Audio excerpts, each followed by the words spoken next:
Heat பயங்கரமா start ஆயிருச்சு. கிச்சனுக்குள்ள நின்னு எதுவுமே சமைக்கவே முடியல.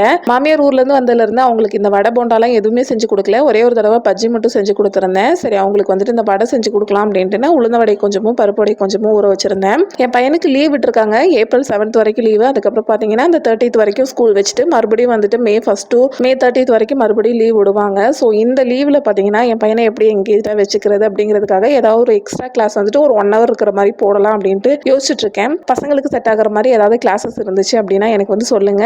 ஒருவேளை அது கண்டினியூ பண்ற மாதிரி இருந்தாலும் ஓகே தான். நான் அப்படிதான் யோசிச்சுட்டு இருக்கேன். ஏன்னா பயங்கர ஹீட்ல பகல்ல வெளியே விளையாடவும் அனுப்ப முடியாது. வீட்டுக்குள்ளேயும் பார்த்தீங்கன்னா ஒரு 12 hours வந்து அவளை வந்துட்டு ஃபுல்லா வந்து நம்ம பிஸியாவே வச்சுட்டு இருக்கவே முடியாது. ஸோ இடையில ஏதாவது 1 hour மட்டும் அந்த மாதிரி ஏதாவது விளையாடுறதுக்கோ இல்லை வேற ஏதாவது கோச்சிங்கோ அப்படி அனுப்பலாம் அப்படின்ட்டு தான் ஒரு பிளான். நீங்க உங்க பசங்களுக்கெல்லாம் என்ன பிளான் வச்சிருக்கீங்கன்னு சொல்லுங்க. நான் சின்ன பிள்ளையா இருக்கும் போதெல்லாம் எங்க அம்மா கூட தோட்டத்துக்கு போயிருவோம். அம்மா வேலை செஞ்சுட்டு இருப்பாங்க. நாங்க அந்த டீ தோட்டம் இருக்கு இல்லையா, அதுல வந்துட்டு அடியில நல்லா கூட்டி விட்டுட்டு அதுல படுத்து விளையாடிட்டு இருப்போம்.